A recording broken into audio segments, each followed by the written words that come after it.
Okay guys, welcome back to my channel. Here in my beautiful mountain area where I like to review this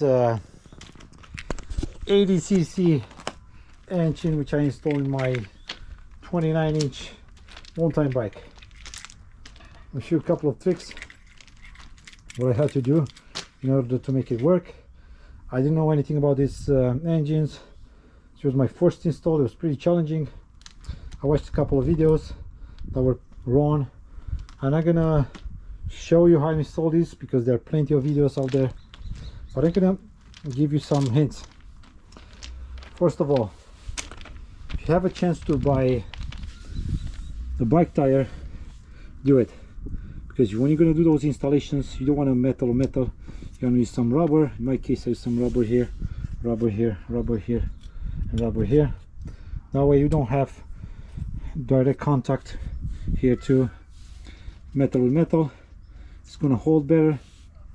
Second, for this chain you have to do some modification, depends on the bike.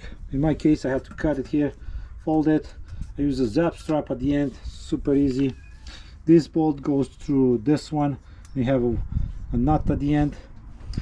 The part that I couldn't figure out at first, I have to go to someone that actually had one of these to explain me, is that you have to have this clutch lever all the way in the back, because this is connected to this handle here, which is right mounted right underneath your brake. So you have to hold the clutch in order to release the back wheel. The moment you're going to release the clutch, back wheel is basically going to stop spinning, and it's going to get connected directly to this motor. One other tip: if you see this plate, I watched someone's video and they installed it with this bump on the outside, and in my case, installing it that way, the chain will touch the frame of the bike, so I had to take it out and unfold it and install it with this bump in that direction towards, so that the wheel is actually more towards the center of the wheel. As you can see, I don't have that filter anymore because it wouldn't fit this bike chassis. It's super difficult to install this motor, so I had to take that out actually, and as you can see the motor is not horizontal, it's in an angle a bit. Well, anyway, this is a tricky part. It's up to if you want to take it off or put something in there you think that dirt is going to go in there. This motor car is more powerful like this. This is the shock. I most of the time keep it open because I need more power, and then I don't care about the consumption. The exhaust, if you want to get more power, you just take this screw off, take this cap off. There is this little pipe, it's long, you can cut it shorter so that all the gases from the exhaust can evacuate faster. Put it back on, but it's going to be also louder. Perhaps if you want to change the spark, I thought it was the spark problem. It could be a mix problem because first time I started it, but the second time when I followed the ratio from the manual, the bike wouldn't start, so I had to add more oil. As soon as I added more oil, apparently the bike started better. And yeah, pretty much I'm gonna show you how to make it work and how good it is on the road or not. But yeah, this is how it looks after 50 minutes of gravel road, and especially for this mountain area, it's absolutely amazing. For my city I had to buy another bike, so I'm going to keep this one permanent. Another thing that is not good anymore, your bike, you cannot use it as a regular bike anymore because it's so hard to pedal. Even if you hold this lock, you have to push the motor too, you have to push this, it's difficult, you have to push that chain too, so it's not like a regular bike anymore. It's not, you can either have one or the other. If you want to keep a mountain bike, keep a mountain. If you want to have a full motorized bicycle, then that's it. This is a full motorized bicycle. You cannot use it as a mountain bike anymore. See, I wish I knew these things, nobody told me, but you know, I had to figure out myself. Another trick that you want to do is for these hoses, use some zap straps so that they don't leak, especially if you keep this on doors. When you don't use the motor, always turn this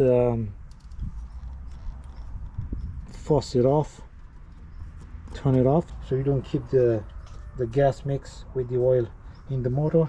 Again, the gas mix, oil and gas, really depends on the motor and the capacity and the fabricator.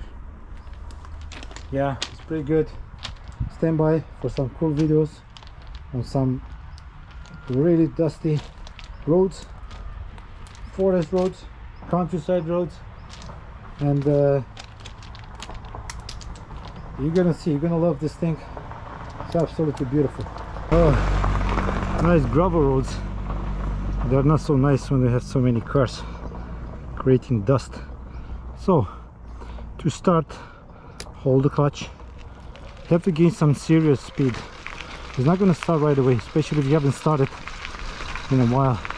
Release the clutch, it won't start. This clutch, gotta do this a couple of times, every single time.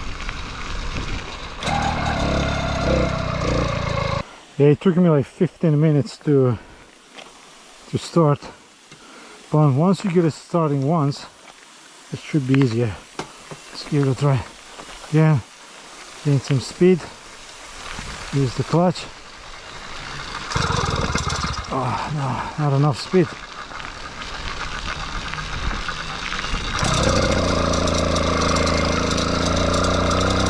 Don't help it.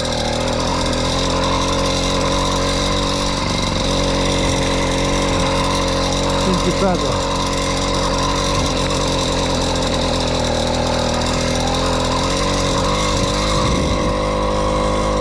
For this country road, it's amazing.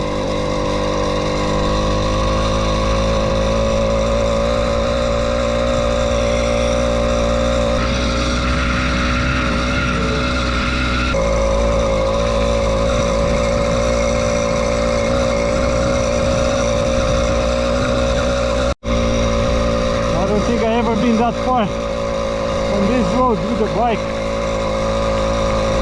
Am I gonna need some bear spray with me? Yeah, that's very good.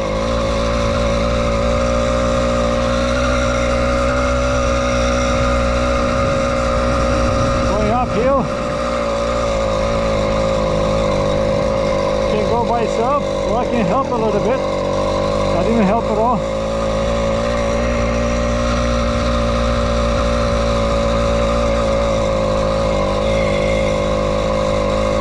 Noisy, everybody's looking at me. Some kids at the river.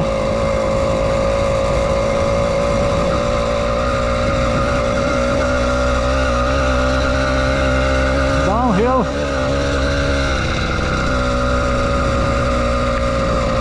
Excellent for this road. I wouldn't go faster than this.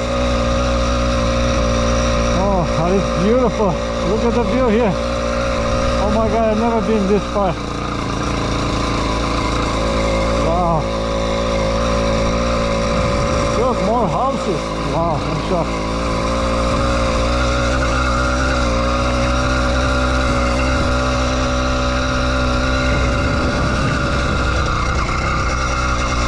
The road is pretty bad. I'm doing a good job. I'm going up here now. I'm not helping. I'm not helping. I'm doing it now. Ooh. Gotta be careful with the dog now. Yeah, looks like it's not a village here. Mainly vacation houses.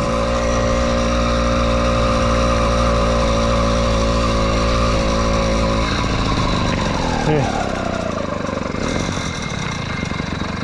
So you have to pull the clutch if you don't want the engine to stall, because it keeps rotating there. I can go back now.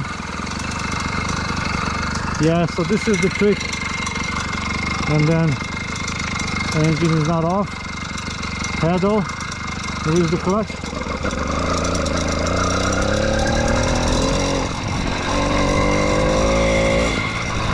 pretty good. Once you get it starting, it's good. But it's been challenging this morning. I don't know the reason why, because it is summer and pretty hot, and there shouldn't be any issue with the spark plug. You might have to change that one though. You cannot just enjoy paddling anymore. It's not like an electric bike, because it's simply harder to paddle. It's a lot harder than regular, but it's fun enough. I already bought another bike for the city, so I'm going to keep this one in the vacation house for this type of road. It's excellent. Stop for a bit. Okay, now I know how to work with this thing. So you have to hold the clutch. If you want to stop it, you press this. There you go. Now, very important part happened to me in my first day. Don't burn yourself. I burned myself so bad. This is a month later. This is super hot. You might gonna need some serious brakes, because I noticed my brakes are not adjusted properly. So I have to check my brakes, because I need serious brakes now. But since I'm keeping this for mainly off-road, gravel roads, not too serious ramps, it's really good. So be careful here, don't touch it. I never touched it. It's pretty far, but just so you know, it's tough. You're gonna burn yourself really bad.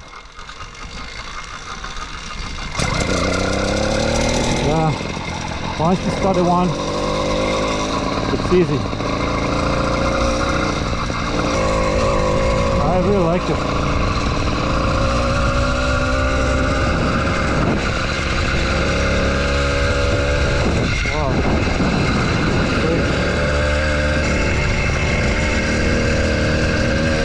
This feels like a motorcycle. Wow.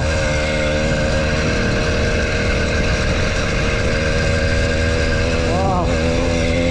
That was really fast. I'm not joking, guys. I'm almost on flat road.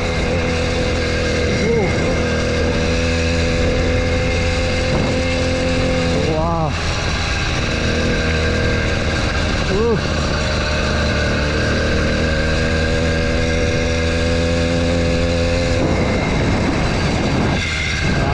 Be careful for cars. I'm gonna stop on a car. I might be using the brakes, but so fast.